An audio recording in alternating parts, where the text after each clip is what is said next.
Ladies and gentlemen, welcome back to another market update. It's not very often that I do videos on my iPhone, and it's not very often that I do videos in the car. But I will tell you this, the last video I did in my car was a video saying that Bitcoin success is not guaranteed. It was a video I made about 10 months ago during peak bear market when everything was going down. I said, guys, I'm confident in Bitcoin, but I want to tell you that its success is not guaranteed. And so you can't put all your eggs in one basket. You need to understand that this is not a guaranteed winner. This is not a guaranteed profit. This thing can go down, and this thing can certainly not go up again. I said that, right? I said that while believing the 4-year cycle theory, and a few months later, I made my bottom prediction. I wasn't saying Bitcoin was dying. I just said its success was not guaranteed. Now, this car video, my second car video I've ever made on my YouTube channel, that was my first one. I am here to say, and I'm doing it in the car for a very specific reason. I am here to say, right, that unlike in my last video, right, when I was giving you some sort of, opposing point of view, giving you the devil's advocate argument, I am here to say that under my definition, okay, of success for Bitcoin, I believe that Bitcoin has now, in the last 3 months, succeeded as an asset, okay? I believe Bitcoin has succeeded, and this is massive, massive news, because for years and years and years, in fact, ever since Bitcoin was created, maybe not the first couple of years because it was so small, but ever since it got big enough to start having a correlation to traditional markets, start having a correlation to the economy and economic situation, probably looking at like 2014, 2015, around that point of time, critics have said that Bitcoin is basically just a clone of traditional markets, and it will never be anything other than a clone of traditional markets, and it's basically just a gambling coin, and it's basically just another stock, and it's not going to equate to anything. That's what the critics have essentially said. It's fake money. It's not based on anything. That's the critics. That's what they've claimed.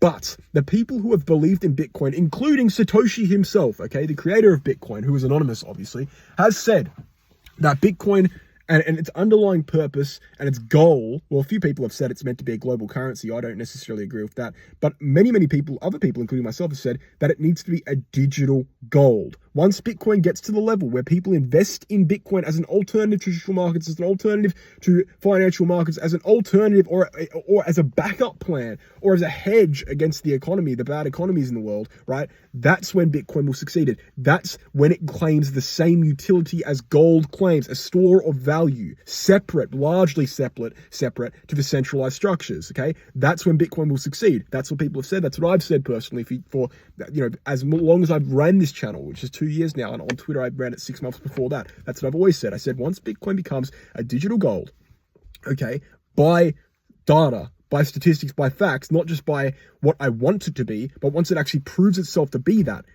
is when Bitcoin will succeed. And guys, I have excellent news for you. And you guys have probably heard me say this on my channel a couple of days ago, but I have excellent news for you. In the last 3 months, in fact, since August 2022, Bitcoin's correlation to traditional markets has been declining, and Bitcoin's correlation to gold has been inclining. And in the last 3 months, okay, Bitcoin has had a higher correlation to gold than it has to something like the S&P 500, to something like the NASDAQ, okay?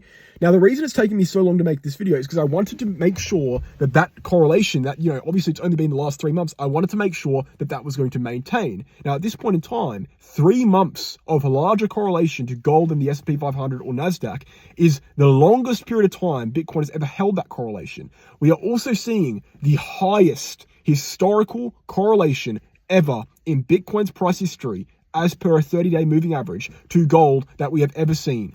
What does all of this mean? It means that Bitcoin is acting more like gold than it ever has before, right? And furthermore, it means that Bitcoin, hence the investors, the people investing in Bitcoin, are treating Bitcoin more like gold than they've ever treated it before. Meaning that Bitcoin's label as a digital gold is finally coming true, and Bitcoin is finally becoming an actual alternative, not just what we want it to be, but in the data itself, Bitcoin is actually becoming an alternative to traditional markets, an alternative or a hedge against the current economic situation. And what we see now, guys, is as the economy gets worse and worse and worse, as more and more banks collapse, as more and more banks get bailed out, as the interest rates keep going up, as inflation's going down, but as it went upwards, right, this correlation was rising.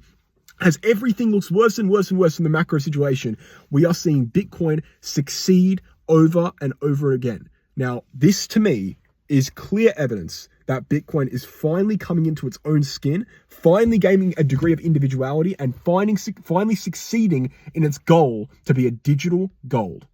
That's the video, guys. I hope you enjoy it. Thank you for watching, and I'll catch you in the next one. Cheers.